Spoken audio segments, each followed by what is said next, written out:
그러니까 중국 경제를 계속 얘기를 하다 보니까 그 많은 사람들은 다 망했다고 뭐 듣고 싶지도 않고, 근데 오늘 제가 그냥 구체적으로 어떻게 망했는지, 그 상황에 어떤 이상한 상황 일어났는지 이 부분에 대해서 여러분에게 자세히 소개를 해드릴게요. 간단하게 말씀드릴게요. 첫 번째는 뭐냐면 중국 상하이 같은 경우는 이게 사실 그 사람들은 수입 많아요. 특히 뭐 높은 빌딩 안에 일하는 그런 사람들은 외국 회사 다니고 있거나 수입 되게 많아요. 그래서 점심시간에 다 내려와가지고 뭐 좋은 식당, 한국 식당, 뭐 일본 식당, 뭐 서양 식당 가가지고 맛있는 음식을 많이 먹어요. 그래서 많은 식당 이것 때문에도 돈 엄청 많이 벌었어요. 근데 최근에 사람도 많이 그 해고 당해가지고 그 감봉 당해가지고 사람도 그렇게 많지 않고요. 돈도 그렇게 많지가 않아서 사람들은 이런 식당 가게 하는데 옛날만큼 그렇게 많지가 않아요. 그래서 많은 식당 망했어요. 그 사람들은 그냥 도시락 만들어서 회사 안에서 식사를 하는 거고요. 이게 첫 번째 이상한 상황인데요. 두 번째는 뭐냐면 그 중국 같은 경우는 그런 거 좀 있어요. 사람들은 한 회사에서 오랫동안 근무하지 않아요. 한국 사람만큼 그렇게 하지 않고요. 뭐 1년, 2년, 3년 정도 일을 하다가 또 다른 회사 가요. 한번 그냥 갈아타면은 월급도 올라가고 좋은 혜택 많이 받을 수 있는데, 그래서 사람들은 그 채팅방 있잖아요. 뭐 친구들 채팅방 있잖아요. 막 계속 자랑해요. 내가 또 어떤 회사 갔어요. 미국 회사, 뭐 한국 회사 뭐 갔는데, 근데 최근에 이런 채팅방 안에서 이런 얘기를 거의 다 사라졌어요. 왜냐면 취업하기가 너무 어려워가지고, 그리고 이게 지금 하고 있는 일도 그냥 요지하기가 힘든데 그런 얘기를 안 하는 거죠. 대신 사람들은 어떤 얘기를 하냐면은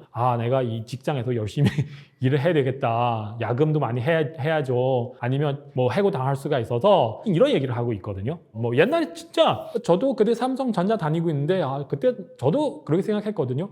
과연 더 좋은 회사 갈까? 아니면 한국으로 올까? 어쨌든 중국 옛날에 그랬어요. 이게 두 번째 이상한 상황인데, 세 번째 이상한 상황은 뭐냐면 지금 상해조차도 이게 뭐 중고 부동산 같은 거 팔기가 힘들어요. 그래서 얼마 정도 힘드냐면은 이게 진짜 그 아파트 팔려고 하는데 갑자기 어떤 사람 구입을 하고 싶어요. 그래서 집주인이랑 만나야 되잖아요. 만나면 서로 흥정해야 되잖아요, 가격을. 옛날 같은 경우는 이래서 아파트 10억, 한국도 10억 팔겠다. 그러니까 집주인 그렇게 얘기를 하는데, 그러면은 구입하고 싶은 사람은 거의 뭐 9억 7천? 9억 5천 정도 이렇게 이 정도 흥정하는 건데, 지금 아니에요. 지금 나는 10억 팔겠다 이렇게 하고 나서 집을 구입하고 싶은 사람, 이거 너무 비싸니까 5억 괜찮아요? 이렇게 흥정하는 거예요. 그래서 집주인들은 너무 당황해가지고, 심지어 농담 삼아서 집주인 뭐 거기서 흥정하러 가면 앰뷸런스 구급차 준비해야 되지 않을까, 심장병 터질까봐 그 정도 농담 또 나왔어요. 그래서 상하이까지도 이 아파트 거래하기가 엄청 힘들어요. 이거 세 번이 이상한 상황인데, 네 번째는 뭐냐면 상하이의 백화점까지 망하고 있어요. 그냥 백화점 망할 수도 있죠. 그 상하이 주변 지역 아니고 상하이가 슈자후이라고 하는 지역이 있는데, 거기서 정말 좋은 그 지역인데 사람도 많고 거기서 있는 백화점 망했어요. 예를 들면 이게 한국이랑 비교를 해봤을 때는 한국의 명동 백화점 있잖아요. 예를 들면 한국 명동의 백화점 망했다 이렇게 여러분한테 말씀드리면 여러분 어떻게 생각해요? 엄청 총격받을 수 있죠. 명동인데, 강남인데 거기 백화점 망했다? 이게 말이 안 되잖아요. 지금 중국의 상하이 그 슈자후이라고 하는 지역인데 거기서 백화점 하나도 아니고 여러 개 문 닫았어요. 그래서 이게 진짜 난리 나는 거죠. 이거 네 번째인데, 다섯 번째는 뭐냐면 지금 많은 외국 기업들 나가가지고 상하이에 있는 많은 높은 빌딩 있잖아요. 거기서 그 사무실 다 비어 있어요. 이 사무실 임대해야 되는데 근데 임대하러 오는 사람 없어요. 그래서 심지어 임대료 받지 않고요, 그냥 들어오면 돼요. 대신 관리비만 내면 됩니다. 이런 사무실이 생겼어요. 와, 이게 정말 문제 심각하죠. 그리고 여섯 번째 문제는 뭐냐면 이게 그 중국 그 택시 있잖아, 택시 잡는 거. 특히 상하이 같은 경우는 특히 출퇴근 시간 택시 잡는 거 되게 힘들어요. 중국도 그 미국처럼 우버 있는데 중국의 띠리라고 하는데, 그러니까 상하이 같은 경우는 특히 출퇴근 시간에 이거 잡기가 엄청 힘들어요. 근데 최근에 엄청 쉬워요. 또 많은 사람 나갔으니까, 외국 기업들도 나갔으니까, 그래서 바로바로 잡을 수가 있어요. 출퇴근 시간도. 그리고 이게 비슷한 게 뭐냐면 이게 음식 배달하는 것도 마찬가지로, 옛날에 이게 음식 배달 그냥 어느 정도 시간이 필요하죠. 지금 시키면은 엄청 바로바로 와요. 그때서 뭐냐면 이게 음식을 시키는 사람도 많이 없고, 근데 오히려 실업자 많이 있어가지고 이런 사람들은 그냥 또 일자리 구하기 힘들어가지고 그래서 배달하기 시작했죠. 그래서 필요한 사람 많이 없는데 배달하고 싶은 사람 너무 많아가지고 배달시켰어요. 금방 올 수 있는 거죠. 여덟 번째는 뭐냐면 이게 대출 전화를 많이 받을 수도 있어요. 대출 받아주세요. 뭐 지금 은행 같은 경우는 엄청 힘들어요. 이거 때문에 대출 돈 어느 정도 있는데 대출 나갈 수가 없어요. 대출을 받고 싶은 사람은 없어요. 이런 사람들은 부동산을 안 사니까 부자들도 나가고 있고 그리고 또 많은 사람들은 신용 불량자도 됐으니까 이런 사람들은 대출을 받고 싶어도 받을 수가 없어서 그 은행은 정말 머리 아파요. 대출 나갈 수 없으면 의자를 벌 수가 없잖아요. 그래서 이것도 어떻게 하면 좋은지 맨날 전화를 해줘. 이 홍보를 하니까. 그래도 전화를 해도 사람들은 대출 안 받죠. 아홉 번째는 옛날에 사람들 채팅방에서 그러니까 그때는 어느 정도 여유 있으니까 동영이 있으니까 항상 자랑하는 느낌? 아 내가 이번에 또 한국 놀러 갈 겁니다. 일본에 가겠습니다. 이런 얘기 해외여행 이야기를 많이 하고 또 뭐 한국 인스타그램처럼 사진도 많이 자랑하는 건데 요새는 이런 것도 많이 사라졌어요. 마지막으로 이게 상하이는 옛날에 외국 사람 엄청 많았어요. 지금 상하이는 외국 사람도 그렇게 많지가 않아요. 그러니까 최근에 그런 뉴스를 많은 한국 분들은 보셨잖아요. 이게 한국 사람 상하이에 가가지고 중국 사람 외제차 끌고 행렬 만드는 그런 뉴스 보셨잖아요. 그래서 많은 사람들 우리 한국 사람 지금 상하이에 많이 구나. 사실 많이 있는 편은 아니에요. 그렇게 많이 증가하지 않은데 근데 왜 그렇게 느끼실 수가 있는지 상하이 외국 사람 많이 없으니까 한국 사람 확 조금 증가를 하더라도 바로 보여요. 이게 상하이 외국 사람 많이 없으니까 그래서 그렇게 되는 거죠.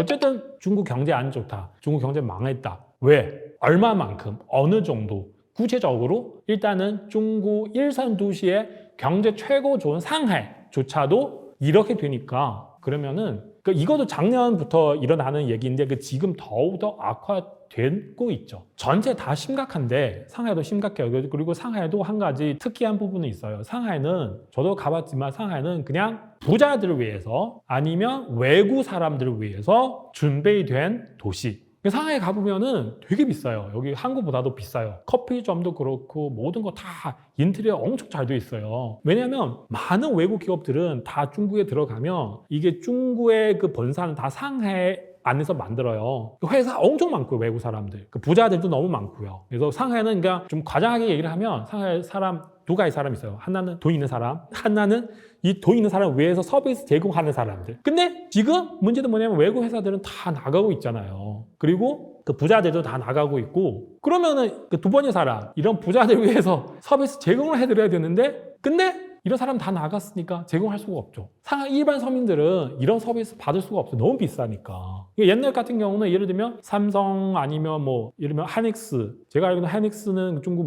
우시에 공장이 있는데 근데 많은 주재원의 와이프 자시 아마 상하이에 거주하고 있어요. 그럼 이런 사람들은 주말에 좋은 백화점 가가지고 쇼핑도 하고 그리고 커피도 마시면서 좋은 식사도 하고 근데 그게 되게 비싸요. 되게 비싸요. 근데 이런 외국 사람 다 나가면은 누가 거기서 가서 소비를 하는 거예요? 없어요. 그래서 힘들죠. 정말 힘들어요.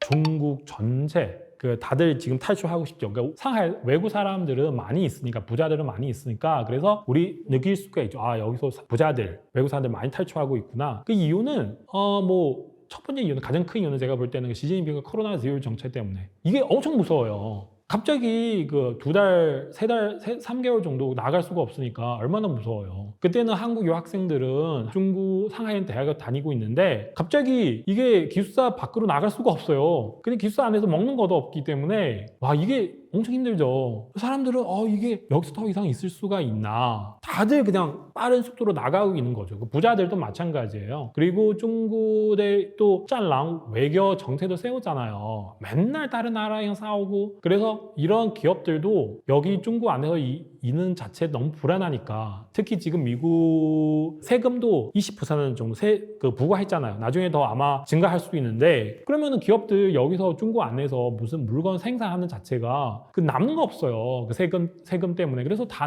빠져나가는 거죠. 상하이도 이렇게 힘든데 다른 도시 다 더 힘들어요. 심지어 일부 도시는 아무것도 없어요. 일부 도시는 그냥 완전 이게 투자 다 그 외국 기업들 다 나가고요. 그리고 국내 기업 다 망했고요. 그리고 부동산도 망했고요. 그럼 경제는 어떻게 순환하는지 공무원들 있잖아요. 월급 받아가지고 그 사람들이 지역에서 쇼핑하고 그거 통해서 어느 정도 경제는 그 뭐 활성화할 수 있는데 그냥 다른 거 다 없어요. 중국 경제요. 저도 잘 모르겠고요.